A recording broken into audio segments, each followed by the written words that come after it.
Hello, my name is Arthur White, and today I'll be giving a presentation on pixel streaming with my colleague Stuart Hill. So, with the recent announcements, there's been streaming technologies on people's minds at the moment. First, I just want to cover what we mean by pixel streaming and what we're going to refer to about it for the rest of this talk. So, it's the idea of having an application that's in a remote computer somewhere. The video and audio of that is encoded into a stream, which is sent to the user on a separate machine. That user can then interact with it through a variety of different input methods, and which is sent back to the application and acted on, and then it's seen in the streams that's sent back to the user.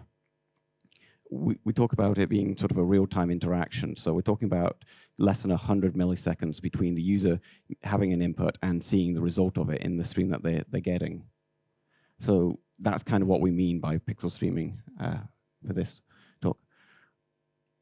In pixel streaming in the Unreal Engine, what we've provided is a closed loop solution. We provide all the components you need to be able to achieve a pixel streaming solution out the box. And once you've enabled the plugin, it does just run out the box. You just have to start the appropriate servers that we provide, and everything else just runs for you. It is interactive. It wouldn't be a pixel streaming solution if it wasn't. We provide a variety of different input methods, which we'll go into a little bit later on, and it's customizable. We provide the full source code for each of the components that we provide so that you can edit it and modify it as much or as little as you like, basically. And it was released in Unreal Engine 4.21, so you can start using it today without any problems. So what are some of the benefits of using pixel streaming as opposed to just providing an Unreal client to anyone that you wanting to use it? So it's a lightweight client. The user only actually has to have a modern web browser. That's all they require.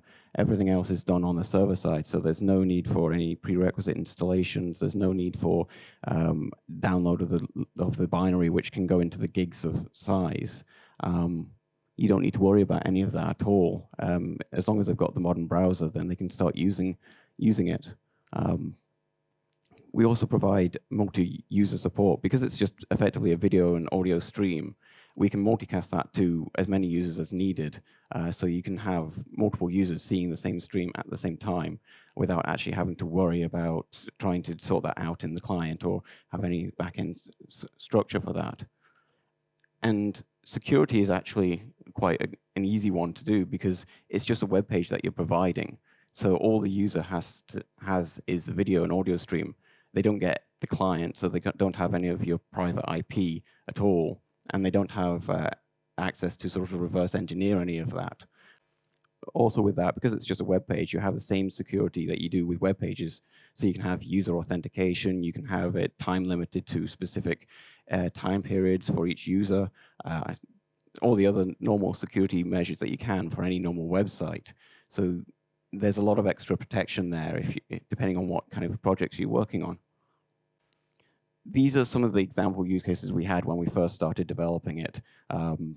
So obviously it expands far beyond this, but these are the ones that we sort of worked with at the beginning. So if you think about a car configurator, if you think about some of the car manufacturers, they're getting more and more advanced with their websites and how they can customize the cars and how you can see that as a result. And this would provide the ability to basically do that with Unreal as the client that's actually rendering the car and its customizations. And then you can have it streamed to the website so that people can actually see it in the website without having to download any clients at all or anything like that. They just can start customizing it straight away. The other option is using it in a car showroom. So if you think about having a big TV that the client's looking at, and then the user, then you've got the salesperson who's just on a separate tablet somewhere, just making changes to the car, so that changing the color or changing the wheels, that kind of thing, and they can see it. The person buying the car can then see it on the screen itself, so they can actually get an idea of what it's going to look like rather than just having it in a printed booklet. The other kind of main kind of idea we had was sort of an architectural walkthrough. So if you think about an architecture firm creating a building in Unreal, they can then show it to prospective clients and guide them through. And if those clients need to be able to sort of see certain areas or see more information, then they can just adapt and just change. But then they don't actually have to have the client, and they don't have to have the Unreal client. They don't also have to worry about being in the same room specifically either. They can just watch it remotely wherever they are. So some of the technologies that we've used to achieve this is we're using NVIDIA NVENC to do the hardware encoding of the video stream into H.264. This provides better performance, really, for that. It also provides up to 4K 60 FPS streams, assuming that the graphics card that you're using on can handle that. We're using WebRTC to do the distribution. The RTC stands for real-time communication. It's actually being used right now in a lot of the video chat apps that you're using today. So it's battle tested effectively as a result. It does the H.264 video decoding on the hardware. So as a result, you don't need as high a hardware specification to be able to watch the video. You get away with being able to run it on a lot lower spec machines. It's also an industry-supported standard. Unsurprisingly, because it's being used with a lot of chat apps, it's pretty much used across the board. It's supported on most modern browsers, and it's an open standard as well. So it's developed by the community these days. Google were the original creators of it, but these days they've opened it up for the whole community to develop and improve. There is no plugin required for browsers. All the major browsers all support it natively nowadays, so you don't have to worry about supporting specific situations on specific browsers. So that's mobile and desktop. So you don't need to worry about it being different on one of those platforms either. And it automatically adapts to poor network conditions. So if you've got a low bandwidth connection, you don't need to worry about the video stream being specifically bad, because WebRTC tracks that and will update the video stream specifically to handle the connection that you're actually on. In terms of sort of the web stack itself, we're just using a standard Node.js server and a JavaScript implementation. So it's just effectively a vanilla tech stack at that point for the website. So these are the components that we're using. So you've got the pixel streaming plugin. That's integrated directly into Unreal 4, and that's where NVIDIA NVENC is integrated. That's taking the video stream and encoding it and sending it to the WebRTC proxy. The WebRTC proxy is using WebRTC, unsurprisingly, to distribute the video stream and audio streams to the web browsers from the Unreal client. We've got a signaling web server which covers two roles, really. It coordinates the connection between the user in the browser and the WebRTC proxy, but it also hosts the website that the user goes to. The browser code is just simple JavaScript API that we've added. So it's just a JavaScript file that you include, and then you can start with a video stream. And WebRTC allows for two extra servers, the stun server and the turn server. The stun server is used for NAT punch through and also for getting the public IP address of each client, so for the WebRTC proxy and the user, so that they can actually connect to each other cleanly. And the turn server is used for networks that don't provide the support for WebRTC protocol. That tends to be sort of mobile networks. They just don't support UDP over mobile networks generally. Here we've got sort of a picture of the architecture that we're using. On the left, you've got Unreal Engine, which has the pixel streaming plugin. That connects to the WebRTC proxy, and then that connects either to the signaling server, where it's just got a constant connection to handle the influx of new clients, and then you've got a connection directly to the web browsers for each user. The signaling server is there as the sort of the gatekeeper into the WebRTC proxy. So it's starting with the initial communication, and then once that communication is done, it's there just to basically control the connection and manage any extra lifetime issues that come up. And then the stun and turn server are optional if you're running locally in your own network. Otherwise, they're just there to that connect between the WebRTC proxy and the Unreal client, the browsers. To go a bit more into detail about the actual flow of WebRTC connection and how that works through our systems. So you've got the browser that connects to the signaling web server and downloads the web page. Then as the browser then is able to create what's called a WebRTC offer, which has details about what video formats are supported and information about what connection details it can use, which are called the ICE candidates. That gets relayed to the signaling server, which then gets passed on to the WebRTC proxy to accept and then send what is given an answer back.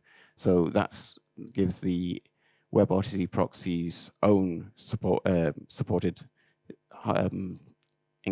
codecs and also the connection details for itself, which gets relayed back to the browser by the signaling server.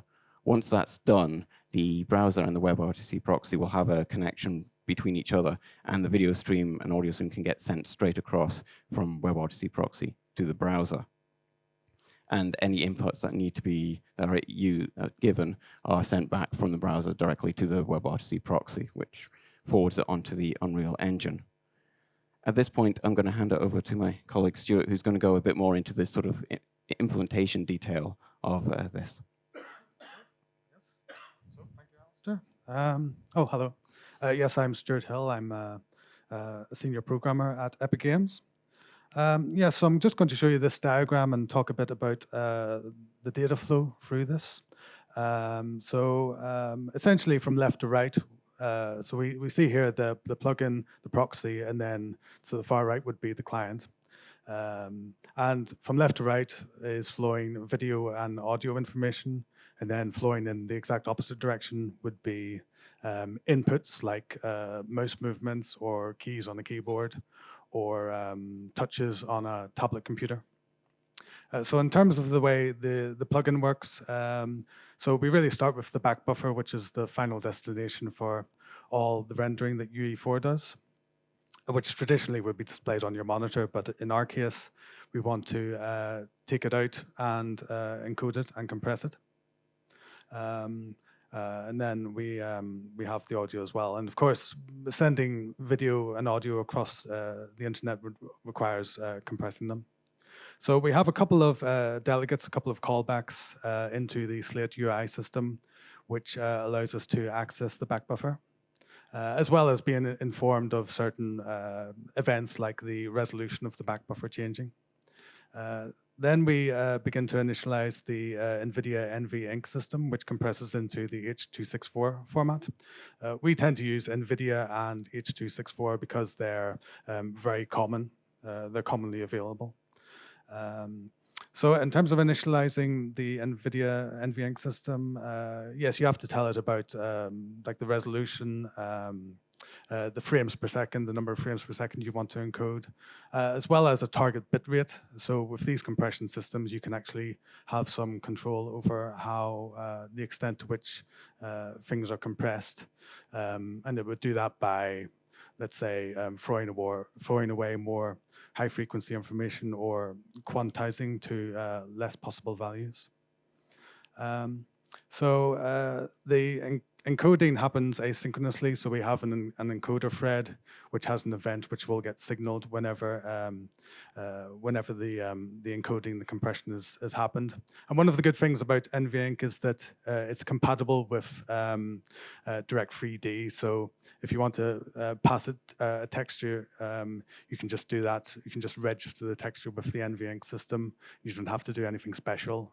The data coming out is just going to be a block of binary data, but again, you can just register like a buffer for that.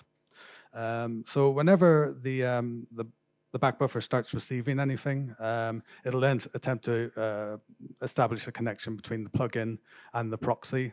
and it has another thread which is just listening for connections from the proxy. The audio is interesting in the plugin because it's just coming through as PCM, those sort of standard digital audio data, and we don't actually compress that on the plugin. But then we pass these things over to the proxy, and it has a receiver which has a number of handlers for different sorts of event, principally video information arriving and audio information arriving. And then in terms of WebRTC, it generally has the concept of a capturer and an encoder. So the capturer traditionally would be taking data from a webcam or a microphone. But in our case, because in terms of the video, because we've already encoded it, we just essentially just pass it straight through the capturer. We have a network capturer that takes data from the network. Yes, and that in encoding terms, certainly there's nothing to be done there. With the audio, yes, so we compress the audio into an Opus format. And that is just handled by WebRTC. You just pass it the PCM data directly, and it will compress it for you. And another thing in terms of the video encoding, it's also passed essentially what you might call analytics, which will relate to the target bitrate that WebRTC thinks you might need. And the reason for all that is the bandwidth adaptation. And so one of the strengths of WebRTC is that it can detect low bandwidth scenarios, and if it detects such a scenario, it will attempt to reduce the bitrate. And yes, it can compress more aggressively, or potentially lower the frame rate. If you've got less frames to send over, then the amount of data, the amount of bandwidth you require will be less. And it's the proxy itself which is informed about the target bitrate. What's interesting is that because the actual proxy isn't doing the compression, we have to then, if we're informed on the proxy about a reduction in bitrate, we actually have to send that information back to UE4, to the plugin, and ultimately then into the NVIDIA NVENC system. So it's not being done directly, it's being done indirectly. So there's a bit of, in terms of bitrate and frame rate, you do have a bit of an option there. Sometimes it's more desirable to actually lower the frame rate, so you have a lower frame rate, but the actual individual frames have a higher quality to them, and less artifacts, less error artifacts. And talking a bit about latency through the system. So in terms of, let's say, a localized system where you have everything on the same machine, in terms of video getting from UE4 down to the client, we're talking about, let's say, 50 milliseconds or tens of milliseconds. But that's not including the actual the latency when you actually travel across the internet itself. So input is all the data going in the opposite direction. It's like key presses, mouse events, touch events on tablet computers. We also have custom events, which I'll talk about in a little while, which can be anything. It can be any arbitrary data you want to send. So WebRTC does actually have the concept of a data channel, which allows you to send arbitrary data really in parallel with the video and audio channels that are being sent across. So in terms of, let's say, positional information in these input events, such as where a mouse is or where the touchpad is being touched, we normalize that information because the resolution of the browser will be different to the resolution of the actual back buffer originally in UE4. And this allows you to have different resolutions, although, of course, it's ideal if the aspect ratio of both of those things are the same.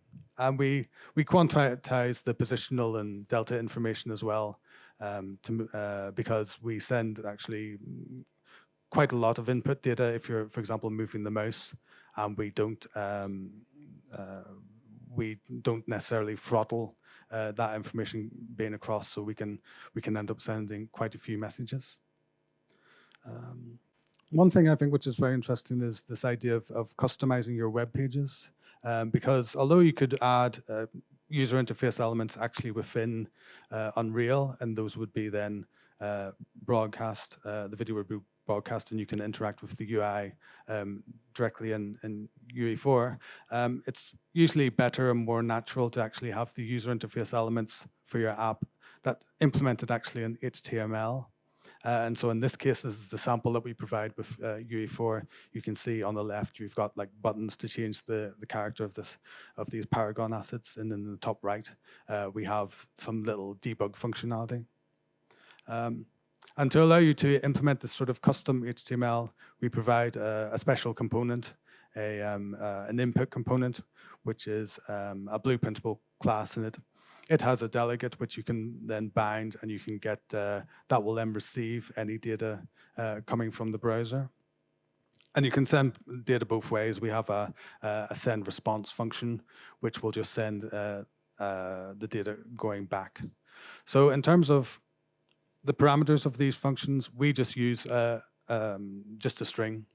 And because this data is coming from and returning back to the browser, we just use the JavaScript object notation, which will allow you to pass structured data through these strings.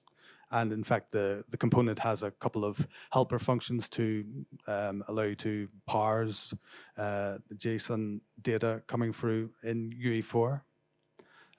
We also allow you to run arbitrary console commands being sent from the client. This is obviously has to be flagged from a security point of view. Although we do actually allow some built-in commands to be run outside of just running arbitrary UE4 console commands, such as, for example, changing the resolution. So here's a little example of how you might implement a button. In the HTML, we have at the top there the button with an onConfig button, onClick event. And then you just implement that in a JavaScript function. And you can see there how easy it is to create a JavaScript object and then pass it through the emit UI interaction function.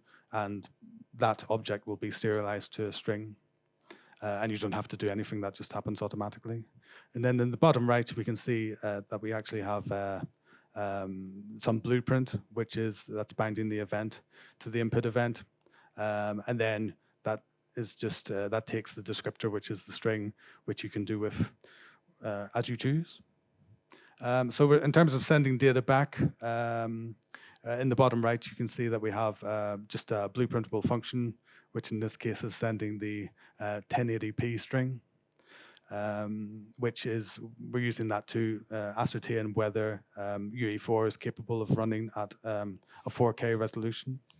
And then at the top, you can see the JavaScript response handler, which is just a function which just gets past the data. It's a string. We can search it for that, that key phrase. And in the event of that, we can, in this case, we're disabling the 4K button in the HTML. So yeah, so everything, as Alistair said, is out of the box. We provide JavaScript, two fundamental JavaScript files. The WebRTC player is the thing which handles everything in terms of actually the playback of the video and audio. And then we have the app.js, which really handles everything else. And because JavaScript is quite a dynamic language, it's relatively straightforward to modify, override, and extend these. But it does have all the core functionality you'll need, particularly in terms of the WebRTC stuff, connecting to the signaling web server, the video and audio decoding and display. There's a bit of complication with resizing the browser window. As I said before, you need to keep the aspect ratios correct.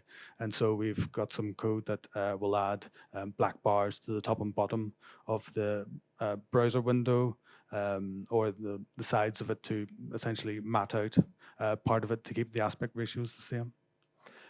Input handling modes, well, that's stuff like if you're using mouse control, then you may either want to lock the mouse into the browser window or let the mouse hover over it. And the reason for that is if you're using the mouse to move the camera, let's say, then if you're constantly moving the mouse left to rotate the camera left, then you don't want the mouse dropping out of the browser window. I've also mentioned there the idea of emulation. That's really for when you have, let's say, you're using a tablet computer with touch events, but UE4 hasn't been configured yet to use touch events. In this case, we can emulate touch events by mouse events. So touching a tablet computer would be converted into a mouse click, which is then sent back to UE4. And that can be useful if you just want to quickly see what this looks like on a tablet computer without actually doing much work, and it'll allow you to preview that. In terms of this entire system, there are limitations that we're very much aware of. Client contention is one, because if you have multiple clients connecting to a pixel streaming system, then they're essentially, we do broadcasting, so everybody's getting the same pixel streaming video.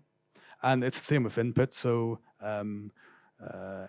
everybody's input is arriving at UE4, and there could be some contention there if people are moving the mouse in different directions or pressing different keys.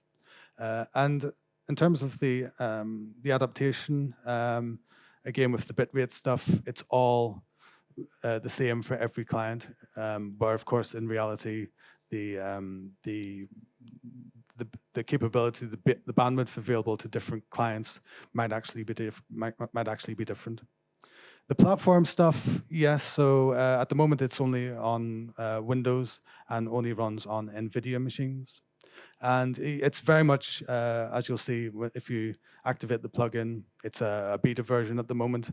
And hopefully through this talk, we'll get some feedback from licensees to see how we might move this into the future.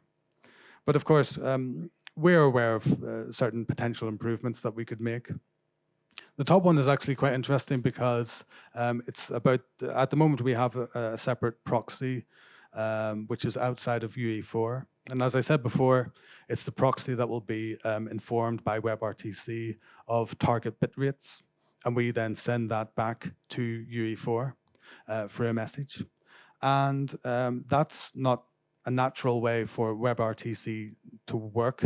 It really wants to respond to a lowering of the bit rate immediately. And so that, in terms of the adaptation, that actually does affect it. So it'd be more natural to actually have the proxy more tightly connected with UE4. In terms of the client contention, the input stuff, well, yes, we'd really just have to have the concept of client identity, where let's say one client can actually have control over the input and the others don't, or that the person who has control over the input can pass that control over to somebody else. It's mentioned there transcoding. That's more in terms of actually allowing different clients or different groups of clients to have different bitrate requirements. That could be done at the UE4 side, where we'd encode different streams for different clients or different sets of clients, or some sort of transcoding system where you take an encoded video and you re-encode it to a lower bitrate for those clients who have less bandwidth available. Splitting the signaling web server. Yeah, so as Alistair said, that was sort of two things in one, but clearly web servers that's a very standard technology, and you might want to use your own standard web server. So in that sense, it would be good if we could actually pull out the signaling element of this and have it as its own standalone server. Multi-camera support, that's essentially where UE4 would act almost like a server in a way, where if you had 4 clients, say, they'd each have a particular camera viewing the scene from a different viewpoint. And maybe this might be analogous to, let's say, split screen, where you have 4-way split screen and you send each quarter of that screen to a different client.